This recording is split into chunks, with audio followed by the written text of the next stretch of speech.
Hopefully we're on. Just so you all know, we are recording this session. We ask that if you can, while people are presenting or speaking, mute your mic until you're ready to talk so it takes away from background noise. And after the session's over, if you want to rate the session, please check out Sketch and give your comments and feedback for this session. With that, I'll turn it over to Emily and Kelly. Thanks, Amy, and good afternoon, everyone. Again, thank you for virtually joining us. Today, we're also joined by the Coalition's Pennsylvania State Lead, Emily Baldoff at Penn Future, so welcome. Over the next hour, participants in this session will engage on the Coalition's state policy priorities and discuss strategy and tactics for the remainder of the legislative session. We encourage everyone involved today to be pretty forward and collaborative with your ideas in order to best develop the shared approach to our water and advocacy goals. Just a reminder, this is a start to a larger and continuing conversation. We'd be happy to follow up with any resources or information mentioned on this session at a later date as well. And all of you are integral to achieving victories across the watershed. And we definitely look forward to partnering with you beyond this call and the forum, of course. And given the volume of participants, we have a pretty good group with us today. We want to provide everyone an opportunity to speak. So please be mindful of others on today's call, allowing their perspectives to also be heard as well. So these interactive policy sessions, they have been occurring for each state in the basin. We certainly invite folks to participate in other strategy calls as they relate to your organization's goals and your own scope of work. The remaining state is Delaware, which is slated for 9 a.m. tomorrow. And if you were unable to attend any of the previous sessions, they are recorded and we'll be sure to share out with everyone. So without further ado, I'll turn it over to Emily to get us started. Again, thank you all and take it away. Thanks, Kelly, and thanks all for joining. The state policy priorities in the chat. You can also find them on CDRW's website underneath our state policy priorities.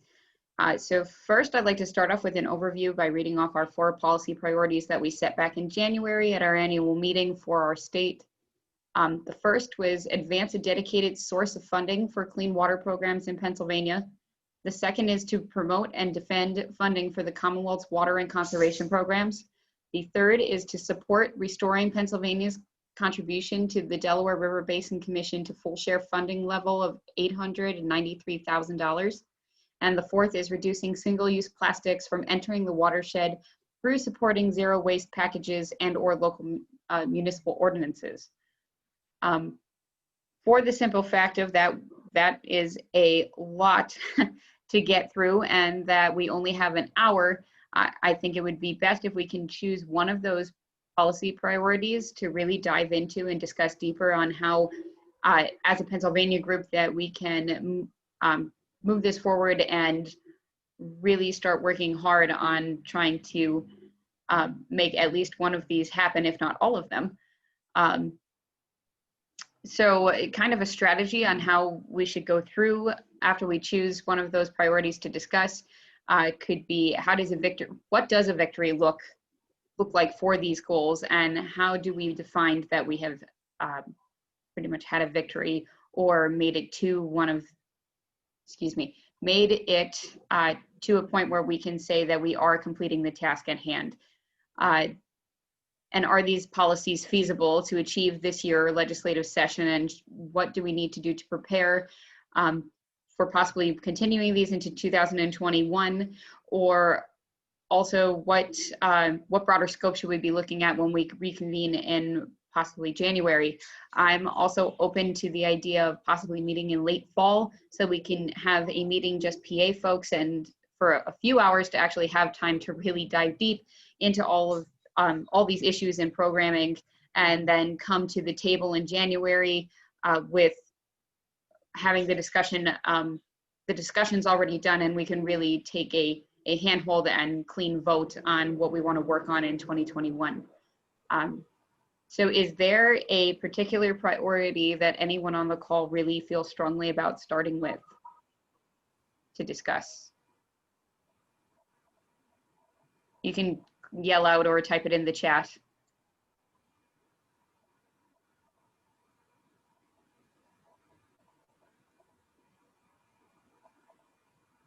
Okay.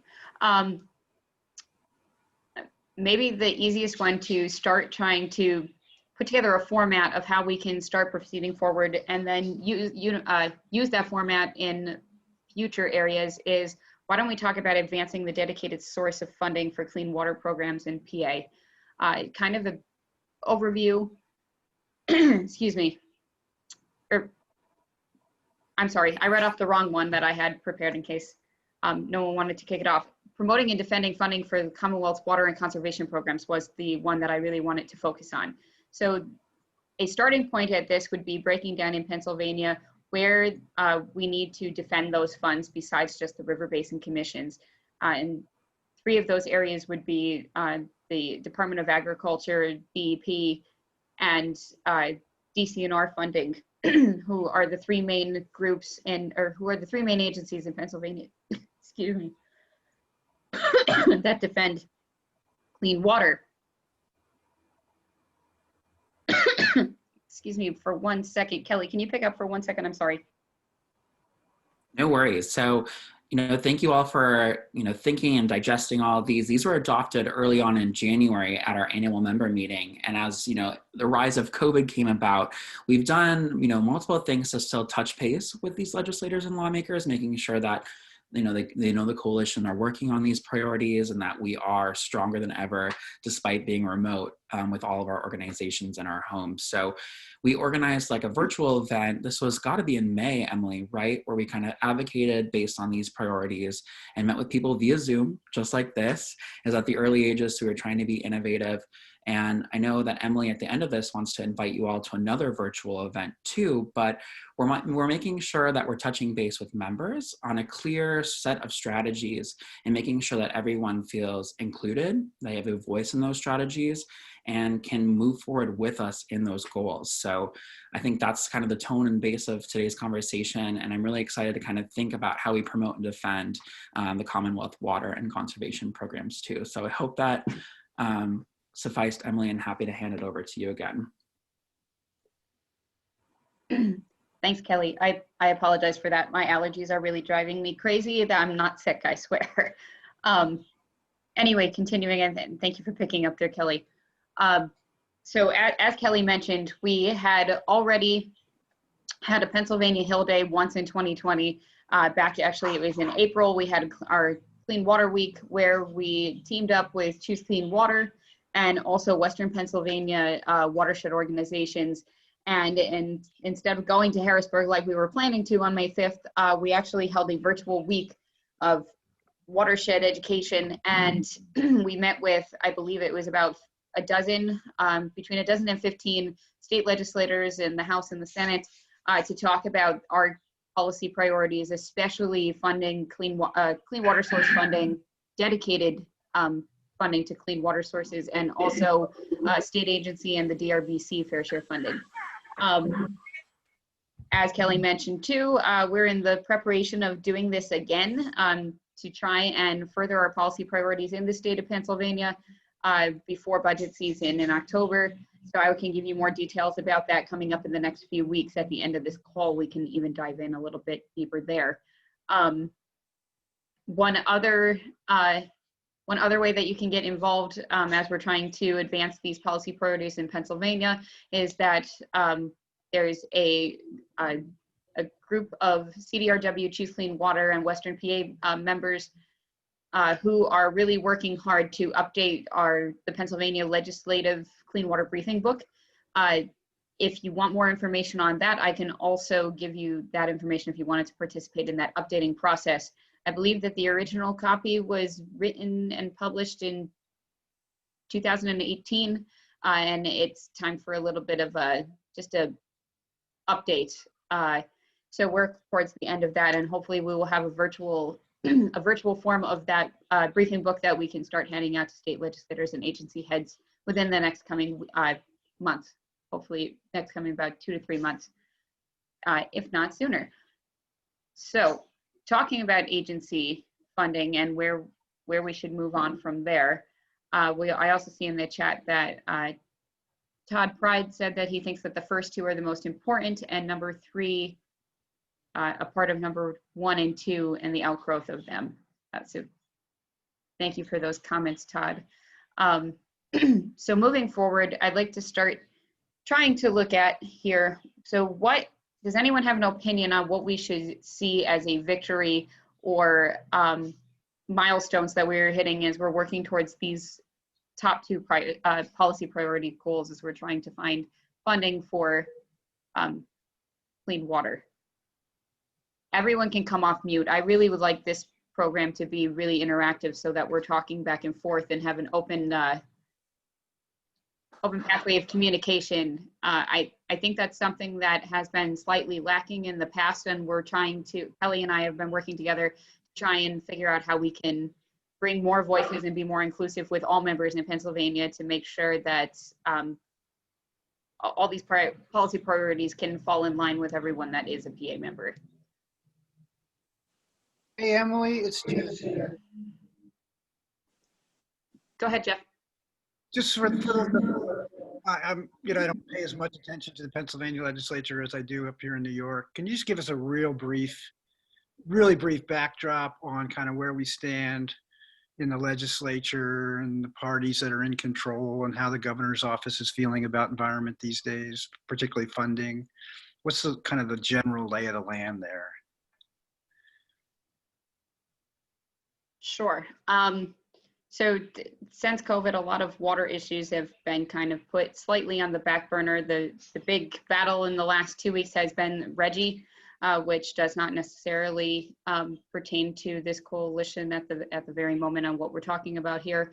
But the state agencies have mentioned that they are willing to discuss especially water funding policy priorities within the next few weeks, which we were going to also talk about towards the end of this call, because October right now is the time where state secretaries pretty much write up what they're looking for to see in the budget for the next fiscal year and where they'd like to see funding to give their recommendations to the governor's office. So we're trying to work really closely with them to make sure that some of our policy priorities or CDRW's policy priorities start falling in line with what they're requesting from the governor's office.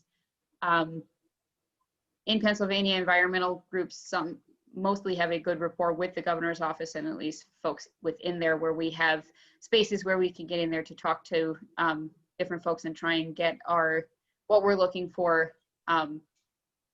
getting that moving through the governor's office.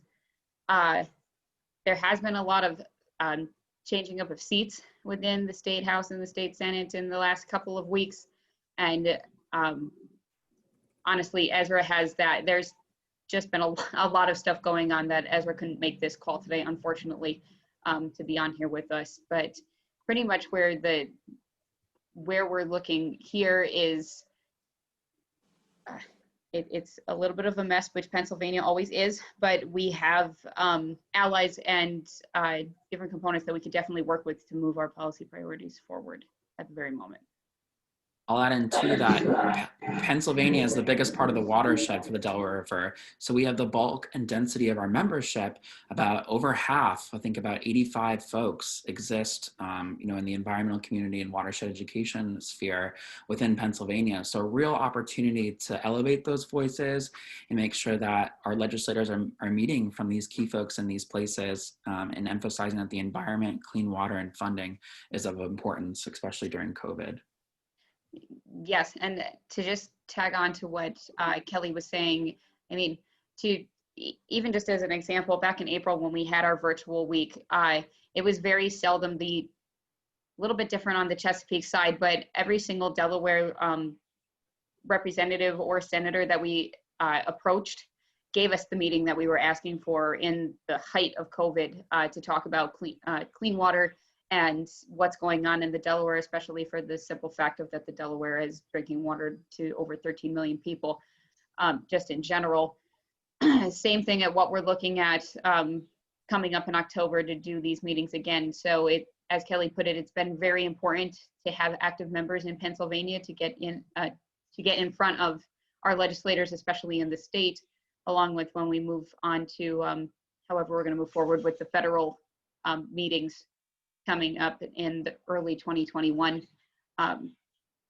also. So on the federal level, we're pretty receptive with the seats that are in there now. On the federal level, there's a few really tough races coming up in about 50 days. So hopefully it'll pan out and fare out in the Watershed's favor, but we'll have to see how that goes.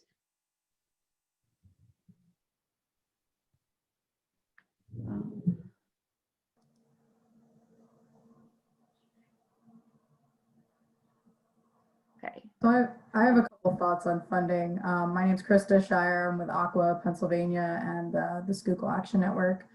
I think we need to have, somebody just asked about growing greener.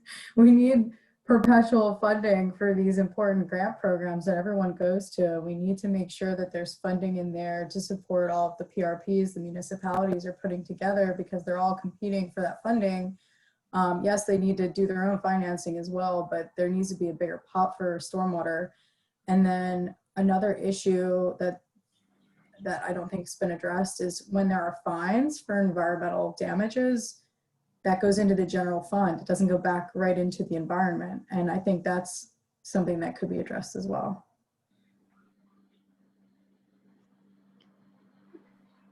Thank you, Krista. Sorry, I'm just writing notes so that I can make sure that this all gets taken down here. So this is Jennifer Greenwith to you. I'd be interested, one of the things that Emily was saying, you know, that there's some chairs that have been moving around in Harrisburg. There's a new Speaker of the House. And one of the very first things, excuse me, with Pennsylvania's budget deficit that he said right out of the gate was that, that essentially environmental special funds, special funds, which include environmental special funds, would all be open to be rated for balancing Pennsylvania's budget or even getting us somewhere close. So one of the things that we had in different contexts I've heard kicked around a lot is kind of being able to put some economics behind, you know, how those special funds not only bring environmental benefits, but perhaps jobs and other sorts of things. And I was wondering if anybody had ideas or thoughts or had some active going on around those issues.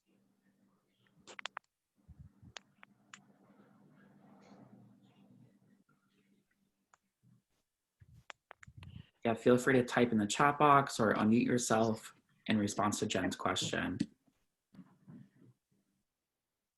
So Jen, some work that Penn Future themselves have been working on, I'm sure most of you folks have seen the Pennsylvania Green Stimulus and Recovery report that Penn Future wrote during our COVID times in the early stages. And some of the points that would tie in here that we were looking to call out on is one, water infrastructure updates, and secondly, an updated Conservation Corps program that would be able to try and work on the backlog of environmental projects that need to be taken care of in the state that just hasn't had the manpower to do it prior to this.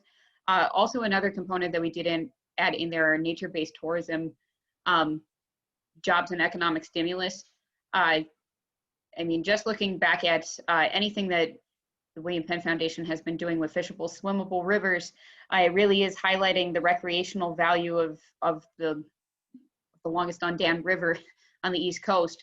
And those nature-based tourism jobs, you know, they're not just the kayaking guides or the trout fishing guides on it. It's also the gas stations and the bed and breakfasts and the little mom and pop diners that people stop at along the river, and not just in the upper Delaware River, but if you drive to Philadelphia and you started up near where my office is in Mount Pocono, you can take Route 209 and almost get you could pretty much get completely down to Quakertown without touching a highway. And if you just look at the businesses and the small businesses going down, literally going down that road and taking it down to the Philadelphia, just in Pennsylvania, there's so much of there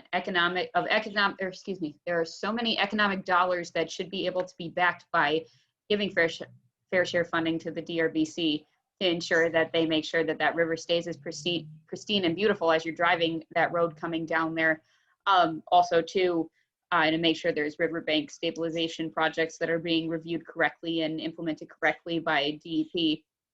Same thing with Fish and Boat, working together on both sides with New York to make sure that fishermen aren't getting confused if they're taking their boat back and forth on both sides of the river. So I think there are those economic dollars there, Jen, to your question. We just need to figure out how to get those numbers and frame it in a way that some of those legislators that we need to persuade to be on our side a little bit more, we need to find that hook, I think, is one thing. And I think with the, almost 70 people, 39 people, excuse me, on this call, there should be a way that we can figure out how to work together to get those numbers together, that we might be able to find that hook, and try and get some of those folks to want to have deeper communications with us. Does anyone have anything else they'd want to add to Jen's question?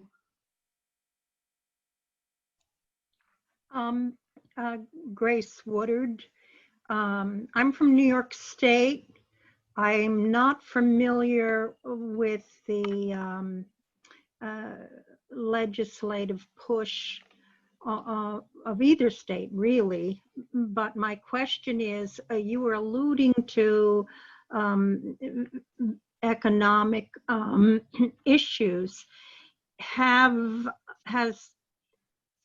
Do you have an overall strategy for how you approach the legislature with, let's say, one big goal of illuminating all of the economic benefits to taking care of the watershed? I mean, the reason I ask is because I hope to be involved up in Albany down the line.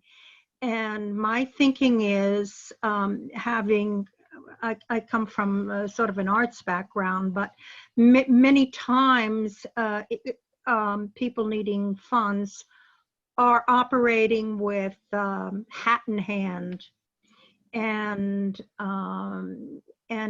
the impacts are often not really strategically thought out, and but I may be very wrong here, but I will also suggest that maybe a real sharing session between New York State, how it approaches its legislature, and Pennsylvania, and see whether there can be a joint muscle, coordination.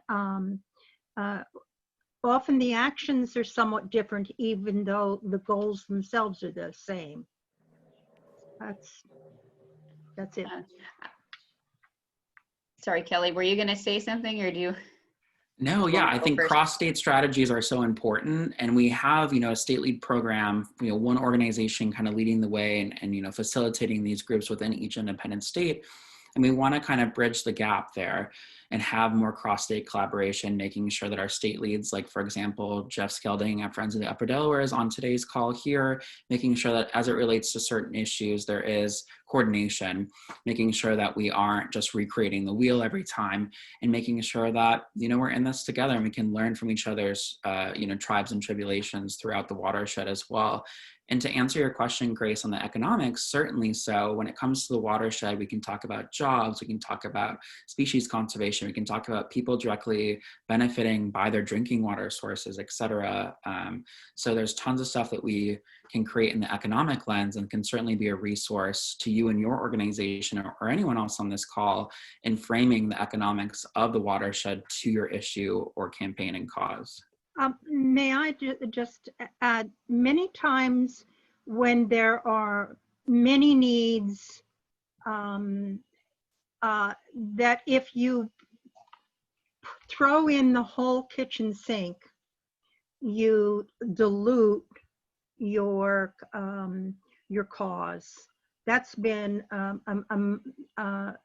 it's like the hourglass. You have lots and lots of ideas, and then as you shape them down and get narrow, really narrow, once you do the real presentation of them and get those ideas across, when they go through the hourglass, then all of the ideas are able to have a fruition rather than approaching things with jobs, this particular group, that particular group. So it's the concentration and the forcefulness of a single idea.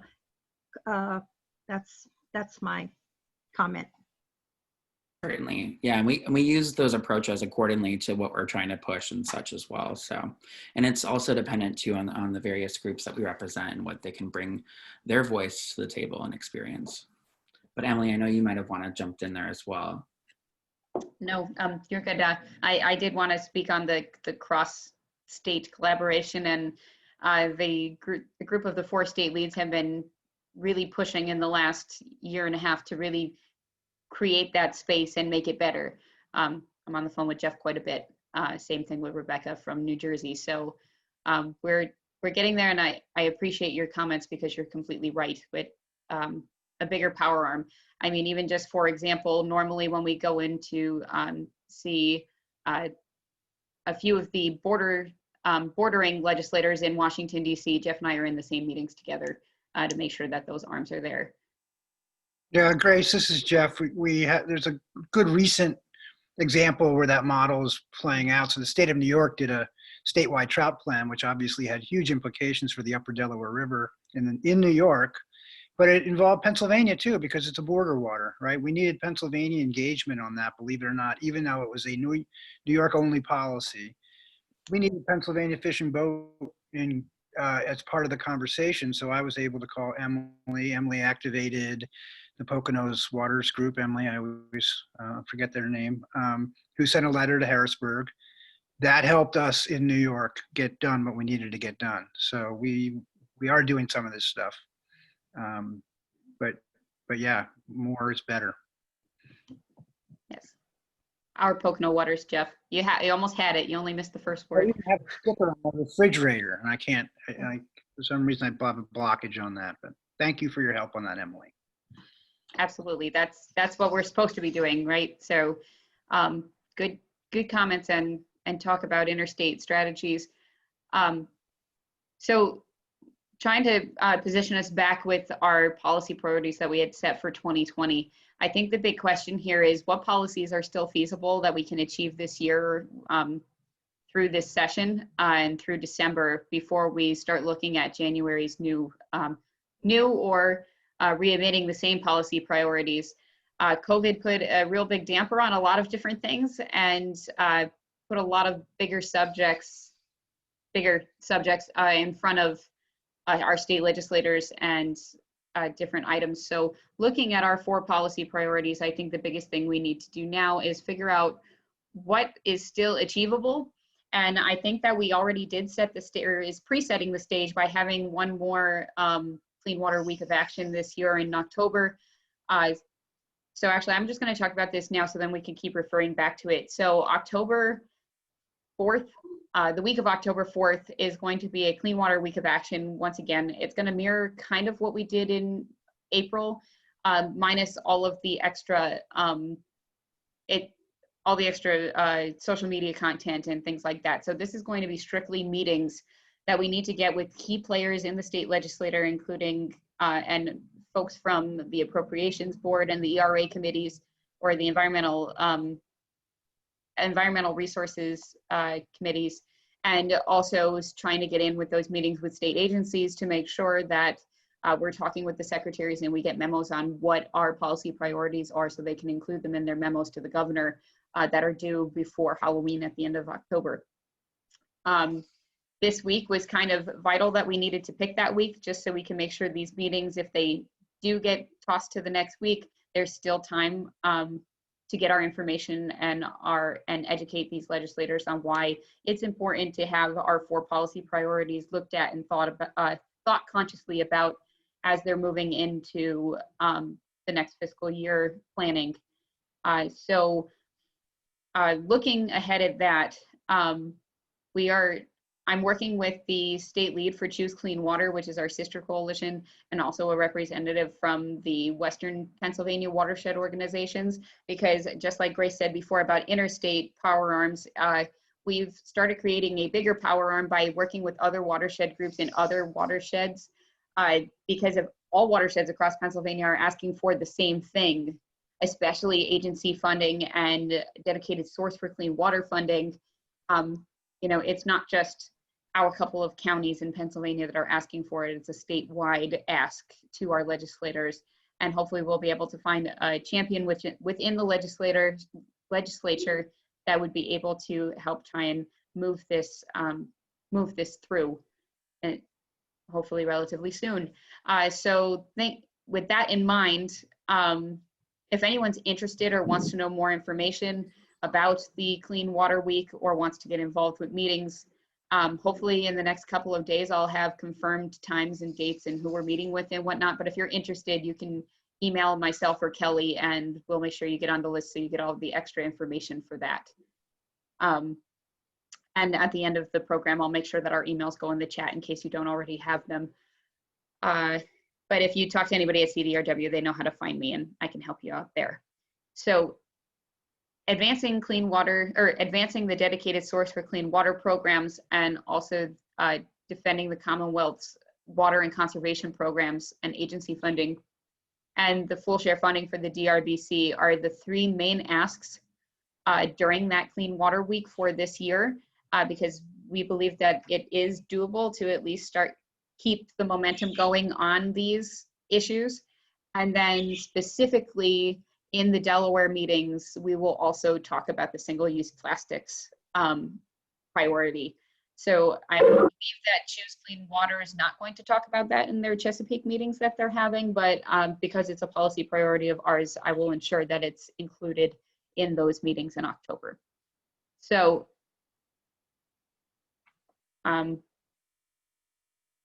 is there anything with any of these 4 policy priorities that anyone on this call feels that there needs to be more detail or things tweaked from what we've talked about in April? I know some folks may not have seen the content that we had in April, but I'm hoping that you did. I was trying to share it as much as possible. Is there any insight that anyone has that they want us to make sure get included on any of these policy priorities in these meetings? And like I said, everyone on this call and any PA member of CDRW is welcome to join these meetings coming up in October.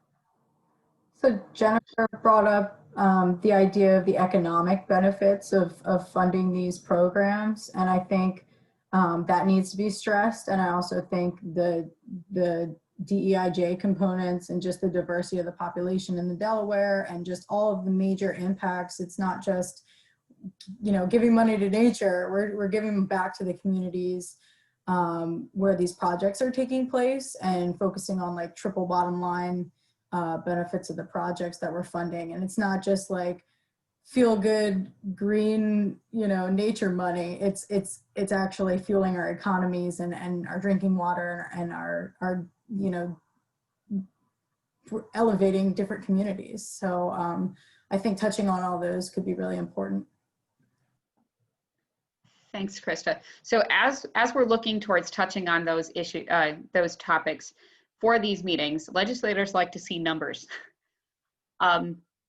Besides Delaware Riverkeeper Network's economic study on recreation in the upper and middle Delaware from 2014, is anyone else on this call aware of any other economic studies on recreational value that's been done in the last decade in the Delaware River Basin? That would be a big help. Everly on here? Oh yeah. Oh, Derek's report. Thank you. Derek, I did see you on here. Is there anything that you want to bring up about that study that Theodore Roosevelt Conservation Organization put together last year? I don't know if he's still on. Yeah, I'm here. I mean, not in particular. I mean, there's some good resources there that kind of siphon out, or good numbers there that siphon out by activity, how much is spent, and by, I believe, congressional district. but I have to go back. It's been a while since I looked at that. But yeah, we broke down across the basin, basin specific numbers and by activity. And we included a lot of outdoor rec, not just hunting and fishing, but also outdoor rec activities. So that's there. Trying to think of anything else more specific. That's about what we have. I'll put a link in the chat to that for everyone. Thanks, And we Derek. also- I appreciate it. And we also, the DCNR's plan that's coming out on the 24th, Recreation for All, should also probably have some good information in it. I just got the link. I know there's some other members here that may be a part of that, is the Technical Advisory Committee for that. Was working on this last year, and so I'll look at that and see if there's some information in that. There's an event on the 24th. I know I'm speaking at that, the secretary, and so I'll definitely see if there's additional information that I can forward to you. Great, thanks, Todd. And thank you, Leah, for what you posted in the chat. I'll definitely look at that report as well. And I'm not aware of any Delaware specific reports, but there are plenty of reports talking about the financial benefits or the public health benefits. And, there could be the economics analyses done on that. The public health benefits to green spaces, the benefits to all the businesses who have intakes, not just water companies, but pharmaceutical companies and whoever else is pulling water out of the Delaware. You could come up with numbers for that easily, to talk about the impacts and kind of like build it out from there. I mean, it's not just recreation.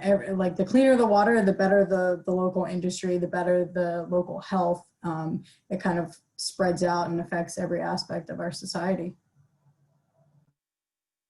Great, thanks, Krista, and thank you, Stacy, too. I'm keeping eyes on the chat, some of those options.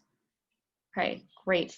So looking at the route that we actually think that we could find that hook that we want to keep continuing towards with our policy priorities, maybe one idea that we could start looking at is where we could find some more capacity and other leaders that can help this coalition. I mean, one idea that I've heard before were outside players or people that we might need their voices to leverage these. So one idea is possibly reaching out to some outfitters or those businesses who do use the clean water that would benefit from these policies being passed, and either having them write letters or an outside sign-on letter or something like that, or just some ideas that we could probably think about and use down the pike at a later date. Does anybody have any comments or ideas with that?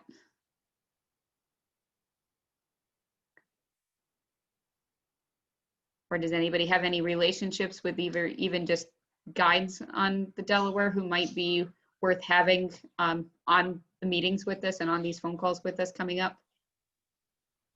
Hey, Emily, it's Jeff. Yep, we've got relationships with a big squad of fly fishing guides up here.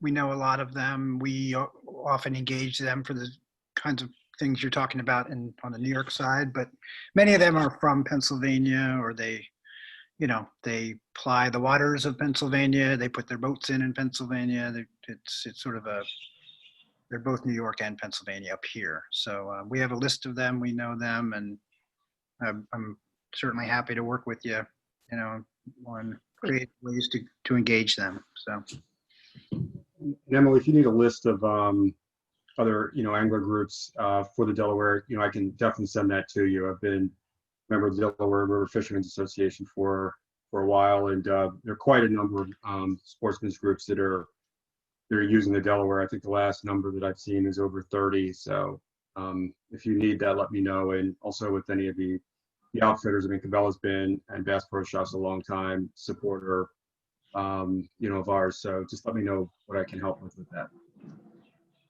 Great, I appreciate that.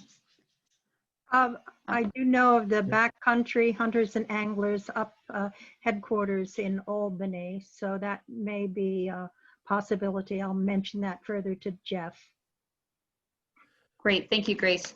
So keeping, think- oh, sorry, go ahead. Yeah, I'd like to make clear that we talked about economic benefits and all of that. In Pennsylvania, the reality is that you can get people of both parties to say, oh yeah, clean water, good stuff, we love it. Yeah, clean water, we should spend money on it. But there is a distinct party breakdown when it comes to actually spending more money or protecting money that exists. And the frustrating and challenging environment that we're in now is that a lot of people in the Republican caucus have a notion that there is money sloshing around in secret government accounts in DEP and DCNR that's available to do good stuff. So from that basis, they can look at cutting or restricting or further constraining funding. And so any outreach, economic benefits and stuff is nice, but really one of the biggest things that to push back on is all of our organizations can't get projects done because there simply isn't money. And the notion that there's money sloshing around somewhere is just utter crap. We really need this money, and if there's money hidden, why aren't you legislator getting it? Well, I wouldn't go there because they'll say we're working hard to get that secret money into our hands. And I say secret, some say black, some say they have all different types of terminology, but there's this general notion that the state agencies are sitting out a huge pile of money that the administration is, holding the reins on, and it's just not the case. So it's a really tough thing to get through. I think it makes sense to continue hammering the economic issues. I think hammering the benefits really brought to their districts, but it has to be coupled with calling BS on the notion that there's money laying around if they raise that objection. And they will. Any number of them will raise it with you. Yeah, I want to. This is really just one side of the aisle. It's not a problem on the other side.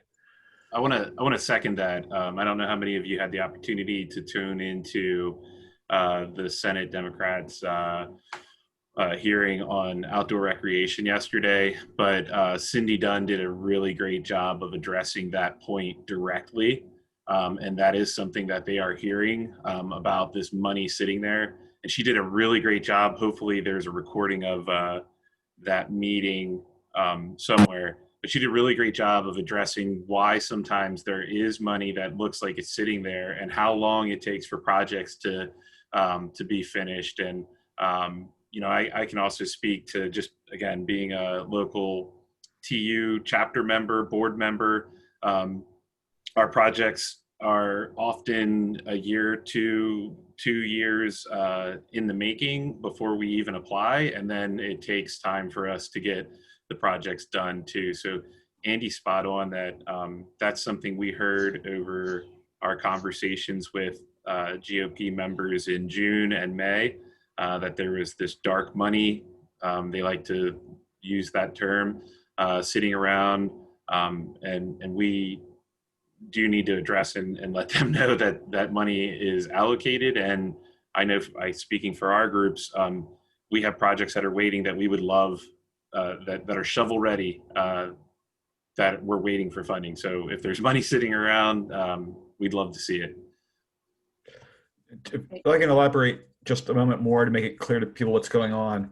So if you imagine a group wants to spend money to restore a stream, plant a riparian buffer or whatever, they can't commit to spending money until they know they have the money committed. What our problem folks in the General Assembly would say is that they would totally ignore that and say, well, when you're actually going to spend the money, we'll allocate it to you. And if you know anything about how at least the Pennsylvania legislature works, like you just can't operate that way. You need to have the commitment from the agents, from government before you move ahead with a project. And as Derek says, it can take a couple years to actually, go from the word go to actually getting it done. In the meantime, that money is sitting there, but it's allocated to a very specific project. So that's one major facet of what's going on. And we can tell legislators that any number of times, but they are, I think, ideologically or they've as a practical matter got themselves so boxed in on reducing spending that they just can't hear those words, can't process them. But the more we say it, the better. Great. I just wanted to say that where I'm working over in the town of Deer Park in Orange County, right near the Delaware, where all of us, myself, all of us are in the business of dispelling and fighting prejudices across the board. It is a fight when you come up against this, the boneheads, and that's the name of the game, fundamentally. Thank you all for your background and comments. And just for sake of time, because we do only have about 7 minutes left, I wanted to do a little bit of, sorry. Okay, so I do have a couple more questions about what you need from us for the Education Day, a wrap up and a general overview of where we made it to with this meeting, and then also a proposal for a Pennsylvania state meeting that would be longer than an hour, so we can kind of flesh out and really talk through this so we could be more prepared for our January member meeting. First off, is there any other helpful resources or helpful ways to promote to try and get as many people as possible together for these meetings coming up in October? Normally I send out a few of them on a monthly basis so far about recruiting folks through the listserv. Is there any other ideas from folks on how to really engage and get other members or get leadership leadership from different organizations who are normally on our calls and receiving those emails to share it with their other individual members? Because, like, for example, it doesn't need to be the president of the Watershed group that joins those meetings, right? It could be any members from that Watershed group who want to be advocates.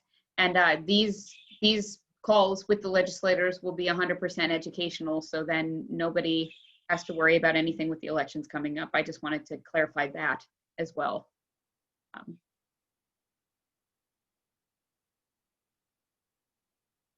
Would it be helpful for me to come up with a one-pager for you to send around to your members so that they can kind of get a gist of what we're looking for here and what goes on during that week?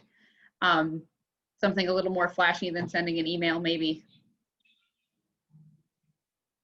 Right. I have no problem putting that together, and then and I will make sure that it gets out to the listserv. Also, as well, if anyone on this call is not on the Pennsylvania listserv and would like to be, and you're a member of CDRW, please let myself or Kelly know so we can make sure we keep our listserv email updated as well as possible, so that you don't miss anything or miss any opportunities that we have. Also, too, so then just a wrap up. I think in spite of COVID, we can definitely get our point across with most of our policy priorities for 2020. I think that this tactic of having one more Clean Water Education Week that we can get back in and get in front of the leadership roles in the legislature and also the secretaries of those three important agencies. Also, too, coming up, there will be a sign-on letter, I believe, coming up for DRBC funding, or for River Basin Commission funding, that you should be coming around probably the beginning of next week in cohorts with Choose Clean Water that we've been working on. So I believe that our tactics should be able to get us to a very good place by the end of the year. And then we'll be able to reevaluate and figure out how to move forward with 2021 and hopefully there'll be a little bit clearer picture of what's going to go on with COVID and the legislature, and once we get through election season.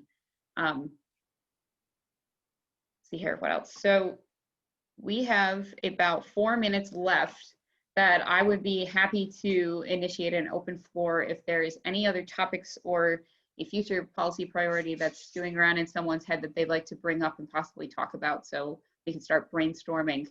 I'm looking at maybe having we should have a Pennsylvania working group call sometime at the beginning of November. So if anybody knows of any dates in November that are really bad to have one, I'd be open to hearing those dates, so I make sure I try and avoid them when planning this. It was great to see so many faces and names that I've never seen on our monthly call before, so that made me very happy today.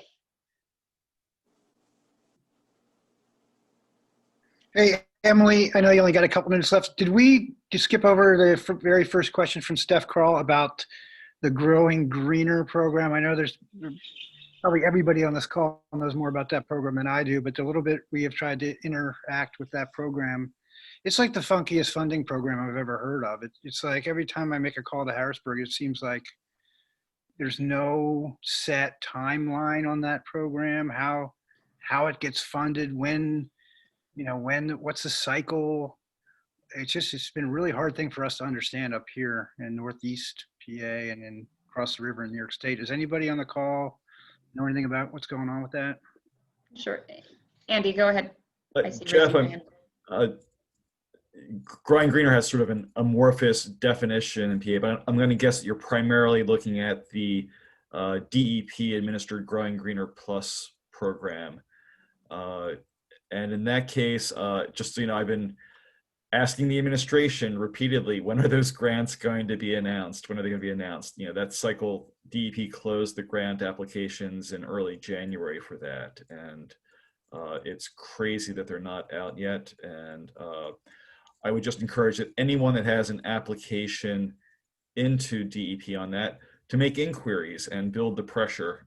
The more of us that pound on it, the more likely it'll get the attention of those higher up. So yeah, that's it from a DEP sort of perspective. Anyone that's looking at DCNR grants, which don't go by the Growing Greener moniker, those DCNR grants will be rolling out this month. Indeterminate time exactly, but they are coming soon. So do And we know on when that- the application, is there an application deadline for the next round of Growing Greener grants or DEP, or is that just that's not the language of this program? I think DCNR has its deadline set. I couldn't tell you what offhand, but I would guess it's probably early April next year. Being that DEP hasn't gotten out its present grants, maybe they've set a deadline, but I seriously doubt that. In any case, DCNR will probably open its grant application, being able to apply. They're going to start doing their annual workshops on how to apply. When they'll actually open up the application system, I don't know. And again, DEP, anyone's guess. I will say though, and it's different funding, this is federal funding, but DEP just the other day did open up their solicitations for 319 funds, for the non-point source program funds. But that's federal funds, not state, and different than what Andy's talking about.